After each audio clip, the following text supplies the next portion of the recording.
Bismillahirrahmanirrahim. Assalamu alaikum students. Today we are going to start our new chapter, that is current and resistance. The topic we are going to be discussed is electric current and current density. Now what is electric current? Rate of flow of charges through a conductor is called electric current. यानी एक time के अंदर जितने charges किसी भी conductor में से गुजर रहे होंगे हम कहेंगे कि ये इसका क्या है, करंट है। अब एक्चुअली कंडक्टर हमारे पास क्या है? कंडक्टर हमारे पास कोई भी मेटल का ऐसा पीस है जो कि अपने अंदर से चार्जेस को गुजरने देता है। We can define it as a piece of metal that allows the current or the charges to pass through it is called as conductor.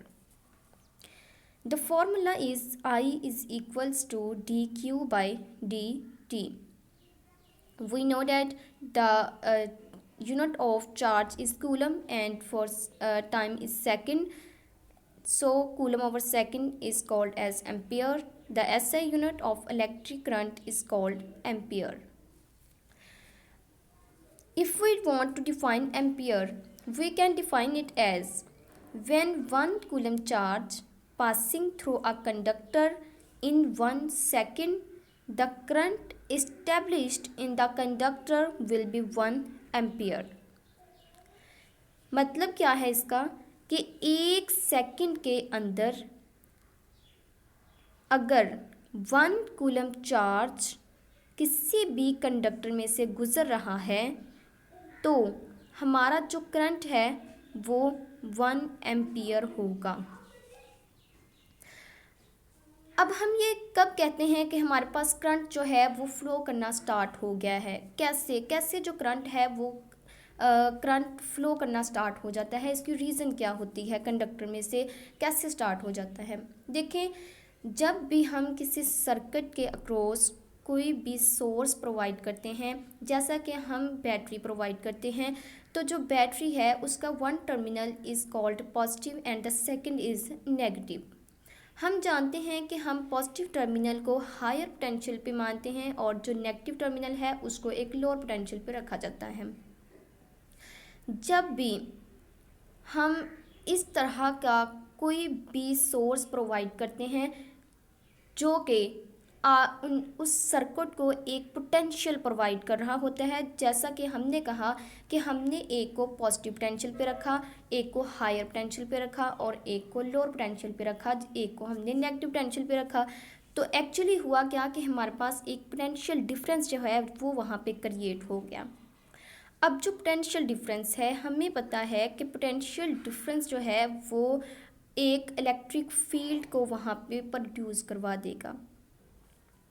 इस इलेक्ट्रिक फील्ड की वजह से जो इलेक्ट्रॉन्स होते हैं, जो चार्जेस होते हैं कंडक्टर के, वो एक फोर्स एक्सपीरियंस करते हैं, जिस फोर्स को हम कुछ यूँ पढ़ते आ रहे हैं, that is F is equals to Q times E। इस फोर्स की वजह से जो चार्जेस होते हैं वो सर्किट के अंदर फ्लो करना स्टार्ट कर देते हैं और हम कहते हैं कि हमारे पास करंट फ्लो करना स्टार्ट हो चुका है। अंडरस्टैंड? नेक्स्ट हमारे पास टॉपिक है जी डायरेक्शन ऑफ करंट कि हम डायरेक्शन ऑफ करंट जो है वो हमारे पास है क्या। देखिए, जब भी हम डायरेक्शन की बात करते हैं या करंट की बात करते हैं तो हमारे पास सबसे पहले 2 टाइप्स आती हैं, जैसा कि हम कहते हैं electric current and conventional current. अब इन दोनों में डिफरेंस क्या है? एक्चुअली इलेक्ट्रिक करंट क्या है और कन्वेंशनल करंट क्या है? 16th और 17th सेंचुरी में जो साइंटिस्ट थे वो ये कहते थे कि हमारे पास जो करंट है वो पॉजिटिव चार्जेस की वजह से फ्लो करता है, कि करंट जो है वो पॉजिटिव टर्मिनल से नेगेटिव टर्मिनल की तरफ फ़्लो करता है, कि जो पॉजिटिव चार्जेस होते हैं वो पॉजिटिव टर्मिनल से नेगेटिव की तरफ फ़्लो करते हैं और करंट जो है वो बहना स्टार्ट हो जाता है।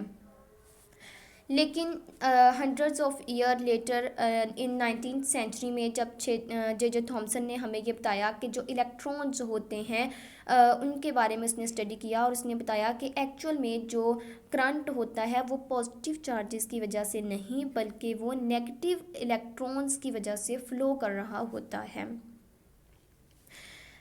तो फिर ये कन्वेंशनल करंट क्या है? कन्वेंशनल करंट हम जस्ट डायरेक्शन को रिप्रेजेंट करने के लिए यूज़ करते हैं। एक्चुअल में हमारे पास जो करंट है वो नेगेटिव इलेक्ट्रॉन्स की वजह से फ्लो करता है।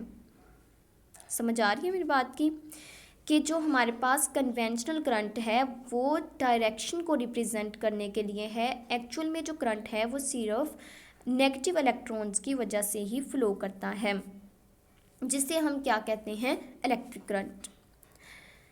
इन metallic conductor current flows due to free electrons. हमें पता है कि जब भी हम किसी मेटल की बात कर रहे होते हैं तो ऑब्वियसली हमें इस बात का पता होना चाहिए कि जो मेटल हैं उनके अंदर करंट जो है वो फ्री इलेक्ट्रॉन्स की वजह से ही प्रोड्यूस होता है। फ्री इलेक्ट्रॉन्स एक्चुअली होते क्या हैं? देखिए, हम फ्री हर उस चीज़ को कहते हैं जो उसके ऊपर किसी का कोई होल्ड नहीं होता, जो कि आज़ाद होती है। सिमिलरली ऐसे इलेक्ट्रॉन्स जिनके ऊपर न्यूक्लियस का कोई होल्ड नहीं होता, जो न्यूक्लियस की अट्रैक्शन से फ्री होते हैं, हम उन्हें फ्री इलेक्ट्रॉन्स कहते हैं।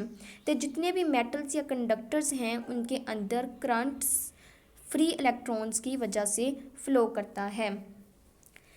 Current flows due to external electric field. जब तक हम कोई भी फील्ड एक्सटर्नल फील्ड अप्लाई नहीं करेंगे, कोई पोटेंशियल अप्लाई नहीं करेंगे, हमारे पास कोई भी करंट जो है वो फ्लो नहीं करेगा। जब तक वहाँ पे एक पोटेंशियल डिफरेंस क्रिएट नहीं होगा, करंट स्टार्ट नहीं होगा। अंडरस्टैंड? नेक्स्ट हमारे पास आ जाता है करंट डेंसिटी। क्या है?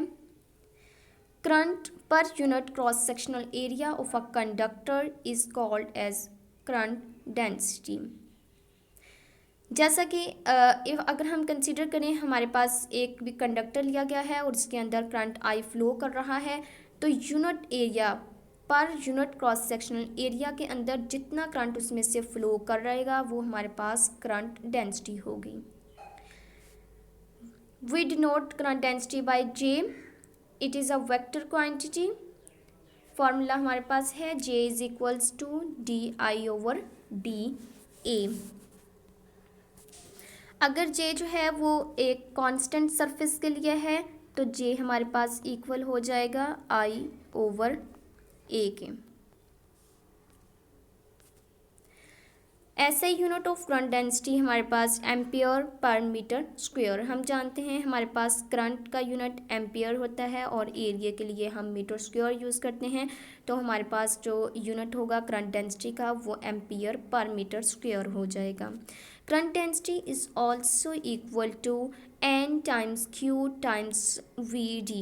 एक्चुअली VD क्या है? VD हमारे पास ड्रिफ्ट वेलोसिटी होती है और Q हमारे पास क्या है? Q charge on charge carriers where N is the number of charge carriers per unit volume. As velocity is a vector quantity, so we consider that J is also a vector quantity. Thank you. Allah Hafiz, and don't forget to keep waiting for my next video.